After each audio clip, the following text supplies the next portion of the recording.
Once upon a time, there existed a quaint little village named Alaoma. The air was filled with the sweet fragrance of blooming flowers, and the chirping of birds created a melodious symphony that echoed through the lush surroundings. In Alaoma, the charm of the village lay in its simple yet beautiful huts. These huts, adorned with vibrant flowers and surrounded by lush gardens, created a picturesque scene that captured the hearts of anyone who visited. In this small village lived a king called Ezeudo, the ruler of the village. At just 35 years old, he was a sight to behold, a handsome man with unique features that set him apart. His strong jawline and piercing eyes could command attention from anyone in Alaoma. King Ezeudo was not just good-looking. He was also incredibly wealthy and strict in his rule. His wealth granted him the power to get anything he desired. But here's the twist in the tale. King Ezeudo had a weakness for pretty young women. He couldn't help but be drawn to their charm and beauty. His flirtatious nature was well known among the villagers, and he often found himself captivated by the youthful energy and grace of the young ladies in the village. Whether it was a playful exchange of words or a lingering gaze, King Ezeudo's fondness for flirting was evident. His charisma and position of power allowed him to indulge in this inclination without much restraint. Despite having 11 wives, all married to him when they were young, it seemed he was still searching for something more. Sadly, his wealth and power didn't make him a kind husband. Instead, he treated his wives poorly, changing them like one would change clothes. One sunny day in Alaoma, King Ezeudo decided to go on his usual patrol with his chiefs and guards. They strolled through the lively village market, keeping an eye on things. As they walked, the king noticed a commotion ahead. In the midst of the market bustle, he saw a girl with her back turned, wearing a mysterious black veil. A seller was accusing her of stealing a piece of jewel. Curious, King Ezeudo approached the scene, wondering what was happening. As he approached the commotion scene, his eyes narrowed in curiosity. The seller was pointing at a girl with a black veil, accusing her of stealing a piece of jewel. With a calm yet authoritative tone, the king intervened. "What's going on here?" he asked, his voice cutting through the tension in the air. The market noise seemed to hush for a moment as everyone turned their attention to the king. His question echoed, demanding an explanation for the disturbance that had caught his royal eye. Before the seller could explain, the girl slowly turned around, revealing her face covered by black veil. Her dark, dazzling eyes seemed to hold an enchanting magic. The depths of her gaze sparkled like the night sky, pulling the king into a trance he couldn't escape. As the sunlight caught the glint in her eyes, it was as if a spell had been cast. The world around King Ezeudo blurred, and all he could see were those captivating eyes. Each glance felt like a gentle whisper, weaving a spell that entranced his senses. The seller still agitated. Rather than escalating the situation, the king decided to dismiss the matter by paying the seller for the allegedly stolen item. "Let's put an end to this," he declared, handing over coins to the seller. The market returned to its lively rhythm, but King Ezeudo's gaze lingered on the mysterious girl in the black veil.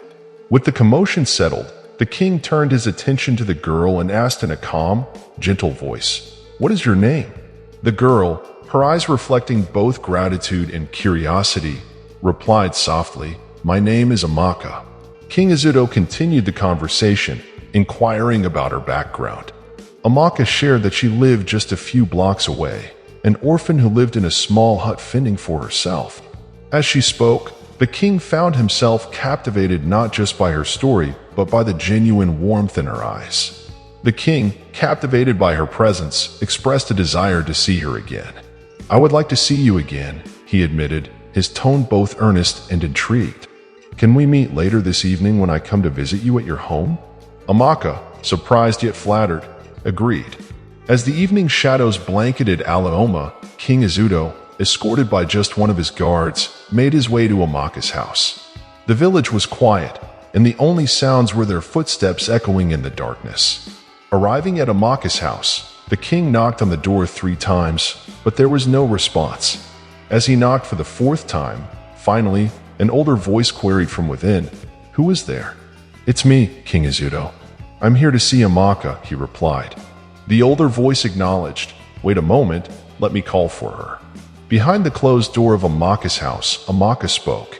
"My king, I was not expecting you at this odd time of the day," her voice carrying a hint of shyness. "I'm not prepared to see you now," she admitted. "I'm a bit shy." The king, understanding her hesitation, reassured her, "Don't be shy. I just want to see the angelic face that caught my eyes at the market today." However, Amaka insisted, "Not today." She suggested meeting at the nearby popular forest tomorrow, promising to reveal her full face then. Before the king left, he hesitantly asked for a small favor. "Can I have a feel of your tender, soft, delicate hands?" he inquired through the opening of the door. Amaka, with a touch of curiosity, slid her hand through the door. The king gently held it, feeling the softness and delicacy of her fingers. In that moment, he was deeply fascinated. As he prepared to leave, King Ezeudo promised to see Amaka tomorrow at the forest. The air was filled with an unspoken connection, and the anticipation of discovering the mystery behind Amaka's veil lingered in the quiet night of Alaoma. The next day, under the gentle shade of the nearby forest, King Ezeudo met with Amaka. The leaves rustled softly, creating a tranquil atmosphere as the king confessed his feelings to her. "I have never seen such beauty in our entire village," he declared, looking deeply into Amaka's eyes. "Not even my wives are as beautiful as you." Amaka, with a blush on her cheeks, listened attentively as the king continued, "I want you to be my queen. Will you marry me?" Her eyes sparkled with surprise and joy, and she agreed with a heartfelt, "Yes." Ezeudo spared no expense in making sure Amaka felt like a queen. Her wedding attire was a masterpiece of craftsmanship, adorned with jewels that sparkled in the sunlight. The king, dressed in his finest royal attire, beamed with pride as he stood beside his bride. Most luxurious wedding Alaoma had ever witnessed. From that day on, he favored her above his other wives, showering her with gifts upon gifts. The village celebrated their union. As they passed by a group of villagers, the king noticed an elderly woman watching them with a mysterious smile. Curious, King Ezeudo asked Amaka, "Who is that?" pointing towards the older woman. Amaka, with a gleam of affection in her eyes, replied, "That's my grandmother." Few months after the wedding, the once loving and affectionate queen became increasingly rude and wicked towards her husband. Her wickedness manifested in hurtful actions and a complete disregard for the king's feelings. The palace, once filled with laughter and joy, now echoed with the tension of strained companionship. As the months passed by in Alaoma, something strange began happening to the once handsome King Ezeudo. Mysterious changes took hold, and the villagers noticed he started aging rapidly. Lines etched across his face, and his once strong frame seemed to wither away. Not only did his appearance transform, but his health also took a worrisome turn. His once mighty knees began to ache, causing him pain. Even more concerning, his knuckles started drying up, and the vitality seemed to drain from his hands. The strange occurrences extended to his children. They too began to show signs of being unwell. The children grew lean and sickly. The villagers watched with growing concern as the royal family, once a symbol of strength and prosperity, now seemed to be enveloped in an inexplicable shadow of ill health. The children, who once played joyfully in the palace grounds, now appeared weak and fatigued. One day, the king, still grappling with his mysterious ailments, spotted his once beloved queen, Amaka, behind the palace. She was deep in conversation with an old woman, and their hushed tones caught the king's attention. Curiosity getting the better of him, the king approached quietly, overhearing the old woman expressing concern. She mentioned that time was running out, and they were facing scarcity, not much to drink and hunger prevailing. The king's heart sank as he realized the dire situation they seemed to be in. Stepping out of his hiding spot, he confronted Amaka. "Who was that?" The queen, taken aback, quickly replied, "It's my grandmother." The king, puzzled, wondered why he hadn't seen her around much. Amaka dismissed it casually, saying her grandmother was old and rarely ventured out. However, suspicion lingered in the king's mind. Something didn't add up. He began to watch Amaka closely, sensing there might be more to the story than what met the eye. The once solid bond between them now seemed to be clouded by uncertainty, leaving the king determined to uncover the mystery shrouding his queen's activities. Troubled by suspicion, the king decided to hide in their bedroom and observe Amaka. When she entered the room and saw it empty, she stood in front of the mirror. As she laughed, something strange happened. The reflection in the mirror showed an old woman laughing along with her. The king, gripped by fear and amazement, couldn't believe his eyes. He watched in disbelief as the image in the mirror revealed Amaka's true form, that of an old woman. The mysterious occurrences surrounding the king's aging and the family's decline now began to make sense. Amaka, unaware of the king's presence, left the room.